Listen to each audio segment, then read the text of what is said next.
Hi guys, তোমরা সবাই কেমন আছো? আশা করছি ভালো আছো। আর তোমাদেরকে জানাই শুভ জন্মাষ্টমী। আমি জানি যে দেরি হয়ে গেছে, কারণ ভিডিওটা আপলোড করতে অনেক দেরি হয়ে গেছে। আর এইটা জন্মাষ্টমীর সকালবেলা ছিল। আর সকালবেলা আমার বর হাজব্যান্ড আর কি কাজে যাওয়ার আগে বেলুন টেলুনগুলো লাগিয়ে দিয়েছে। আর রাত্রেবেলা আমি লাইটের ডেকোরেশন আর এই ফুলের ডেকোরেশনগুলো করে রেখেছি। আর এই যে 5 যে বক্সটা আছে না, ওটা আমরা ফ্লিপকার্ট থেকে নিয়েছিলাম, অর্ডার দিয়েছিলাম ঠাকুরের জন্য সব কিছু রাখার জন্য। আর এইগুলো জোগাড় করেছিলাম যে আমি গোপাল ঠাকুরকে দেবো বলে, আমাদের গোপুবাবুকে দেবো বলে। আর এই ফুলটা ঢেলে নিয়েছি আর এই রকমভাবেই আমি সাজিয়েছি। কেমন সাজিয়েছি প্লিজ তোমরা কমেন্ট করে বলো যে তোমাদের ভালো লাগলো কি না। খুব অল্পের ওপরে ছোটোখাটো করে আমি এই কৃষ্ণ ঠাকুরের মানে জন্মাষ্টমীর পুজোটা আমি করতে চেয়েছি। আমার খুব মনের ইচ্ছে ছিল যে জন্মাষ্টমীর পুজোটা করব, কারণ প্রতি বছরই আমি করি, কিন্তু খুবই অল্পভাবে, মানে নিজে থেকে করি, কিন্তু বামনটাকে কোনোবার করিনি। এবারেও করব কি না করবো না ভাবতে ভাবতে তারপরে গপু সব কিছু ঠিক করে দিয়ে আমাকে বামন সেই ডাকতে হলো।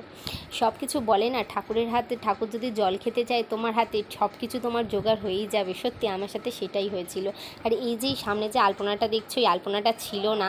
আমি সেই দিনকেই সকালবেলা তাড়াতাড়ি এদিকে কাজ গুছিয়ে ফ্যানটা চালিয়ে দিয়ে এই আলপনাটা দিয়েছি। এটা ফেব্রিকে দেওয়া, তাড়াতাড়ি করে দিয়েছিলাম। কেমন হয়েছে সত্যি জানি না, কেমন হয়েছে তোমরা এটাও প্লিজ কমেন্ট করে জানিও। যদি ভালো লাগে তাহলে ভালো। তবে আমার খুব ভালো লেগেছিল যে অল্পের মধ্যে বা তাড়াতাড়ি করে এরকমভাবে আমি টুকটাক সাজিয়ে দিয়েছিলাম। আর আমি রেডি হয়ে গিয়েছিলাম এইভাবে। আর মেয়েটার শরীর খারাপ করেছিল, মানে একটু ঠান্ডা লেগেছিল আমার মেয়ের। আর এটা হচ্ছে আমার ভাই ভিডিওটা করে দিচ্ছিলো, এতক্ষণ আমি ভিডিওটা করছিলাম। আর এই জোগাড়গুলো আমি করেছিলাম, তোমরা দেখতেই পাচ্ছ। হ্যাঁ, কেকটা এগলেস আছে, আমার একটা বোন কেক বানায়, তার কাছ থেকে আমার নেওয়া। কেকটা দারুণ হয়েছিল, তোমরা দেখতেই পাচ্ছ।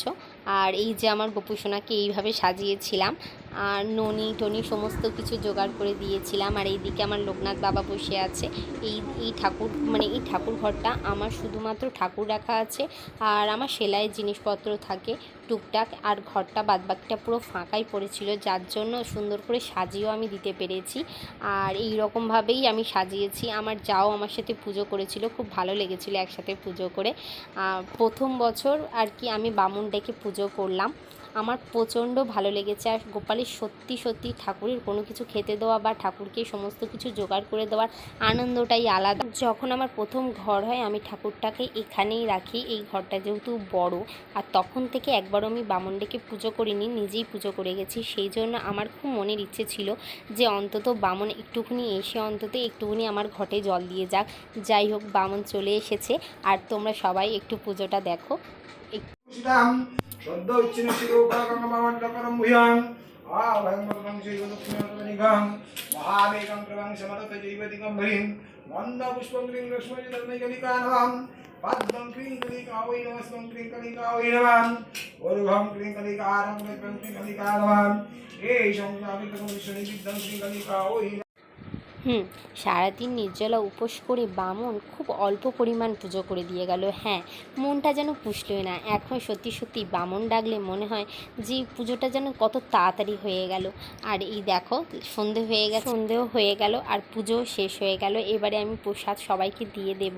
যেহেতু আমার সন্ধে পুজোটা শেষ হয়েছে, সেহেতু আমার খুব ভালো লেগেছিল। আমার ইচ্ছাই ছিল যে সন্ধ্যাবেলা পুজোটা শেষ হলে একটু ভালো হয়।